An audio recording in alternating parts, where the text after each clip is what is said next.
عن أبي المنهال سيار بن سلامة قال: دخلت أنا وأبي على أبي برزة الأسلمي رضي الله تعالى عنه، فقال له أبي: حدثنا كيف كان رسول الله صلى الله عليه وسلم يصلي المكتوبة؟ فقال: كان يصلي الهجير التي تدعونها الأولى حين تدحض الشمس، ويصلي العصر، ثم يرجع الهجير التي تدعونها الأولى هي حين تدحض الشمس، ويصلي العصر، ثم يرجع أحدنا إلى رحله في أقصى المدينة والشمس حية.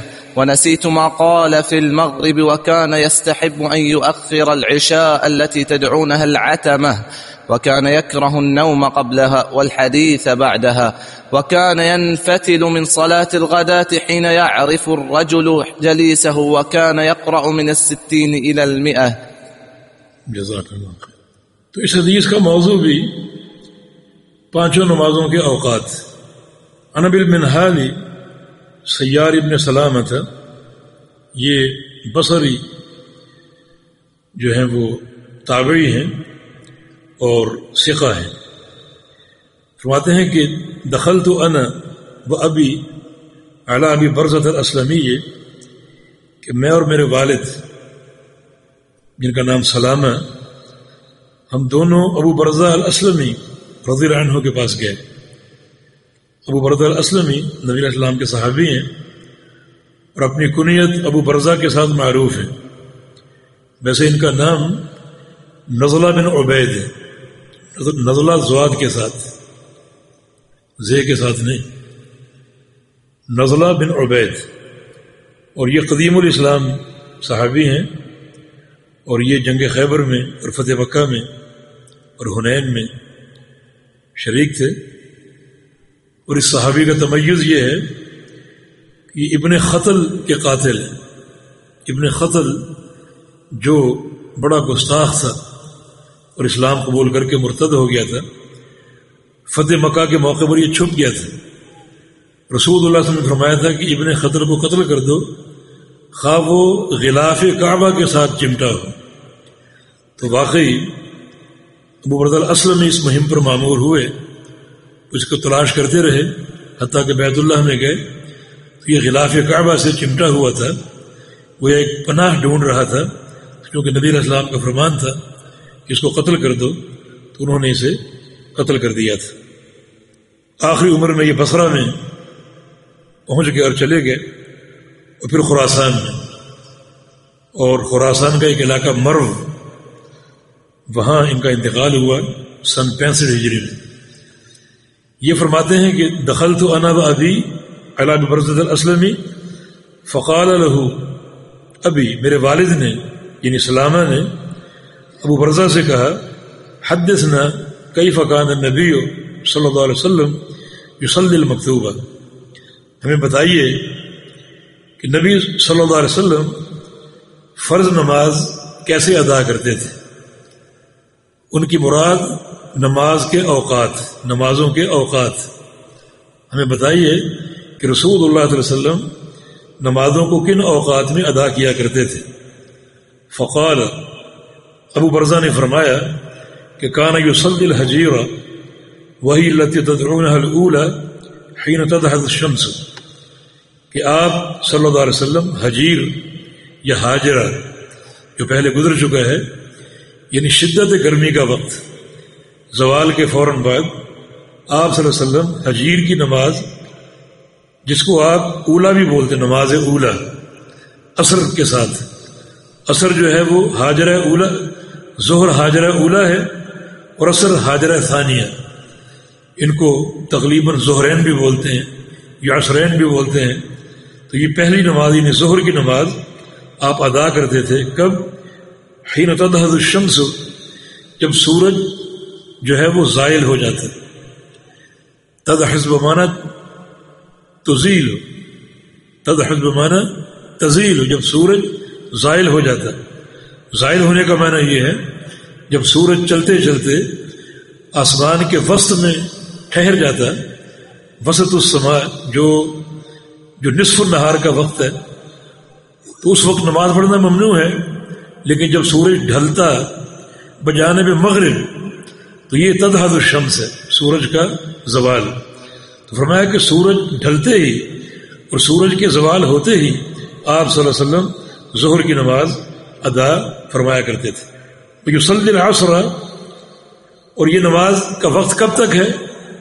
جب ایک انسان کا سایہ ایک مثل ہو، زوال کا سایہ نکال کر، زوال کا سایہ نکال کر ہر شے کا سایہ ایک مثل یعنی اس کے برابر ہو، تو اس وقت تک آپ ظہر کی نماز ادا کر سکتے ہیں۔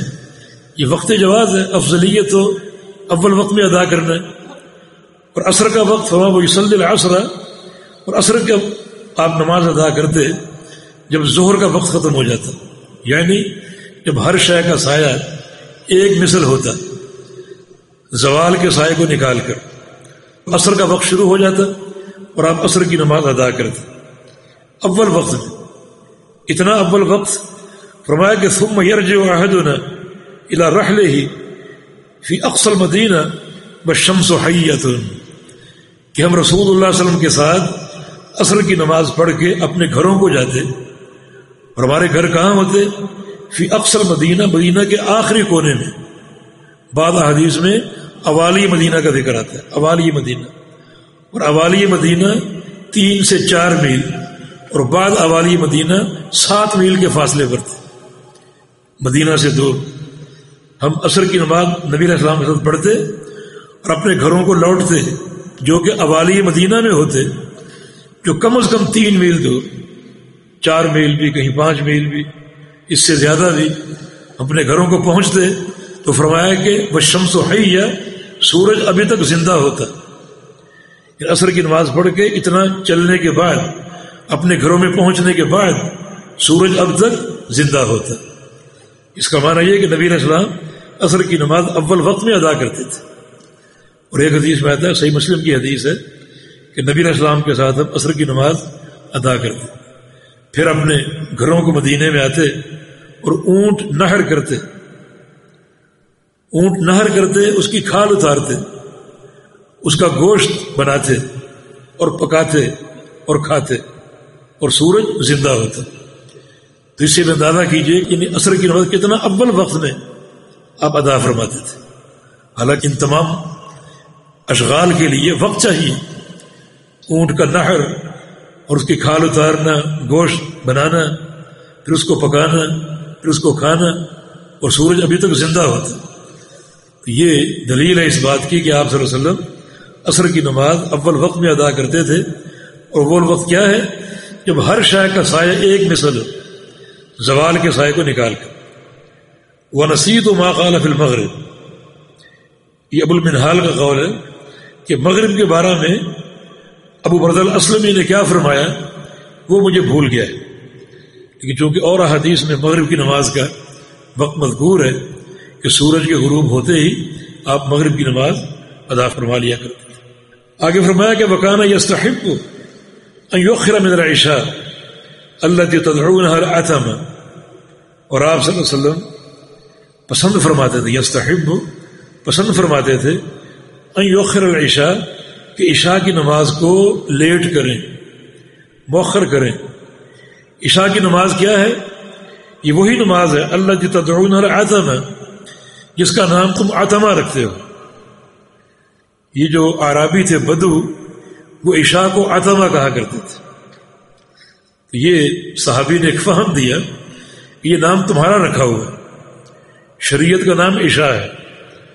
رسول اللہ صلی اللہ علیہ وسلم کا فرمان بھی ہے کہ لا یغلبنکم الاعراب علی اسم صلاتکم العشاء، کہ اعرابی اور بدو جو ہیں وہ تمہارے عشاء کی نماز کے نام پر غالب نہ آ جائے۔ وہ اس کو عتمہ کہتے ہیں، جس میں تاخیر کا معنی ہے، تو اس نام پر تم پر غالب نہ آ جائے، بلکہ اس کا نام عشاء ہے، جو کتاب و سنت سے ثابت ہے اور معلوم ہے۔ تم نے اسی نام کو جو ہے وہ ذکر کرنا ہے اور اسی نام کو تم نے پکارنا ہے۔ ایسا نہ ہو کہ یہ اعرابی اپنے نام کے ساتھ تم پر غالب آ جائیں۔ اس کا نام قرآن و حدیث میں عشاء ہے، نہ کہ عتمہ ہے۔ تو ابو برزہ الاسلمی کا کہنا التی تدعون العتمہ، اس نماز کو تم عتمہ کہتے ہو، قرآن و حدیث میں یہ نام نہیں ہے، تم نے یہ نام رکھا ہے۔ یہ ایک قسم کا رد ہے کہ یہ نام استعمال نہ کرو۔ وَكَانَ يَكْرَهُ النَّوْمَ قَبْلَهَا وَالْحَدِيثَ بَعْدَهَا، اور رسول اللہ صلی اللہ علیہ وسلم عشاء کی نماز سے قبل سونا ناپسند فرمایا کرتے تھے، بل حدیث بعدها، اور عشاء کی نماز کے بعد باتیں کرنا، گفتگو کرنا ناپسند کیا کرتے۔ یہ آپ کا معمول مبارک تھا، عشاء سے قبل آپ سوتے نہیں تھے اور عشاء کے بعد آپ باتیں نہیں کرتے تھے۔ ہاں اگر کوئی ضروری بات ہو جس میں مصلحت ہو، کوئی علم کی بات، کوئی سمجھانے کی بات، کوئی اہل و عیال سے بات کرنا، یا کوئی مہمان آ جائے اس سے گفتگو کرنا، یا کوئی بھی ضروری مسئلہ، اس میں بات کی جا سکتی ہے، لیکن فضول گفتگو سے، فضولیات سے گریز کیا جائے۔ یہ رسول اللہ علیہ وسلم کی سنت اور آپ کا معمول تھا۔ وَكَانَ يَنْفَصِلُ مِنَ الصَّلَاةِ الْغَدَاةِ حِينَ يَعْرِفُ الرَّجُلُ جَلِيسَهُ، اور رسول اللہ علیہ وسلم صبح کی نماز سے جب پھرتے لوٹتے، ينفصل یعنی ينصرف لوٹتے اور پھرتے، من صلاة الغداة اے من صلاة الفجر، فجر کی نماز سے جب آپ لوٹتے اور پھرتے، اس وقت کیا ہوتا؟ اس وقت وہ وقت ہوتا حین یعرف الرجل جلیسہ، کہ ایک شخص اپنے ساتھ بیٹھے ہوئے شخص کو بمشکل پہچان پاتا، یہ اندھیرا ہوتا۔ جب فجر کی نماز سے آپ سلام پھیرتے اور پھرتے تو چونکہ جماعت میں صف بندی ہوتی تھی، تو ایک شخص اپنے ساتھی کو جو ساتھ بیٹھا ہوا ہے اسے بمشکل پہچان پاتا اندھیرے کی بنا پر۔ تو اس بات کی دلیل ہے کہ نبی صلی اللہ علیہ وسلم فجر کی نماز اول وقت میں ادا فرماتے تھے، اور ہمیشہ آپ کا یہ معمول تھا۔ اور ایک اس کا ثبوت یہ بھی ہے اول وقت کا، فرمایا کہ وَكَانَ يَقْرَأُ فِيهَا بِالسِّتِّينَ إِلَى الْمِئَةِ، کہ رسول اللہ صلی اللہ علیہ وسلم فجر کی نماز میں آپ کا معمول تھا کہ 60 آیتوں سے لے کر 100 آیات تک تلاوت کیا کرتے تھے۔ آپ صلی اللہ علیہ وسلم ترتیل سے پڑھتے، صحابہ کہتے ہیں کہ نبی علیہ السلام کی قرات متن تھی، کھینچ کھینچ کر، اور ترتیل سے پڑھتے۔ تو 60 سے 100 آیتیں اگر پڑھنی ہو اور صبح روشن ہونے کے بعد آپ جماعت کھڑی کریں تو جماعت ختم ہو ہی نہیں سکتی سورج کے طلوع ہونے سے قبل۔ یہ اس بات کی دلیل ہے کہ رسول اللہ علیہ وسلم غلس میں یہ نماز ادا کرتے تھے، اول وقت میں ادا کرتے تھے، اور یہ طویل قرات آپ فرمایا کرتے تھے، اور آپ کے سجدے اور آپ کے رکوع بھی طویل ہوا کرتے تھے، جو اسی بات کی دلیل ہے کہ آپ فجر کی نماز اول وقت میں ادا کیا کرتے تھے۔ اور آپ جن علاقوں میں رہتے ہیں، جس سلطنت میں رہتے ہیں، آپ کے لیے یہ نعمت ہے کہ یہاں تمام نمازیں اول وقت میں ادا ہوتی، بہت بڑی نعمت۔ ورنہ ہمارے ہاں تو اتنا انتظار ہوتا ہے، اتنی تاخیر ہوتی ہے کہ حد سے زیادہ، جو ایک فضیلت اس کا مستقل یعنی خاتمہ کر دیا گیا، جو پیارے پیغمبر کا معمول ہے اسے بالکل ختم کر دیا گیا۔ اور خاص طور پہ فجر اور عصر میں انتہائی تاخیر، یعنی رمضان میں فجر کی جو اذان ہوتی ہے وہ طلوع فجر کے ساتھ ہی ہو جاتی، رمضان جو ہی گزرا 20 منٹ آدھا گھنٹہ لیٹ ہو گئی۔ کیوں؟ فجر کی نماز کا مسنون وقت، مشروع وقت ہے، اس سے لیٹ کرنے کا اختیار کس نے دیا؟ یہ اختیار کس نے دیا؟ اصل بات یہ کہ نبی علیہ السلام کا معمول تھا کہ اذان اور نماز میں جو وقفہ ہوتا تھا آپ کا اتنا ہوتا تھا کہ کھانا کھانے والا بآسانی اپنا کھانا کھا کر فارغ ہو جائے، 15 منٹ 20 منٹ۔ اور اگر فجر کے طلوع ہوتے ہی اذان دے دیں اور جماعت اسفار میں ہو تو پونا گھنٹہ انتظار کرنا پڑے گا، ابھی آدھا گھنٹہ اذان لیٹ ہو رہی، کسی اختیار کے تحت۔ اور فجر کی اذان جو ہے اس کے ساتھ 2 حکم معلق ہیں۔ فجر کی اذان صرف فجر کی نماز کے لیے نہیں ہے، بلکہ فجر کی اذان کے ساتھ روزے کی فقہ بھی ہے۔ روزہ لوگ رکھتے ہیں، پیر کا روزہ، جمعرات کا روزہ، ایام 20 کے روزے، خواتین کے روزے، قضاء، تو لوگ تو اذان کا اہتمام کرتے ہیں۔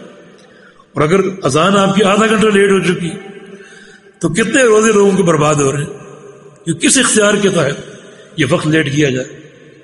تو اللہ تعالیٰ ہدایت دے، اور آپ کے لیے یہ نعمت کبریٰ، نعمت عظمیٰ ہے کہ جن بلاد میں آپ مقیم ہیں یہاں پہ الحمدللہ تمام نمازیں اول وقت میں ادا ہوتی ہیں، اس وقت میں ادا ہوتی ہیں جس وقت میں رسول کریم صلی اللہ علیہ وسلم ادا فرمایا کرتے تھے۔ اللہ پاک توفیق دے۔ جی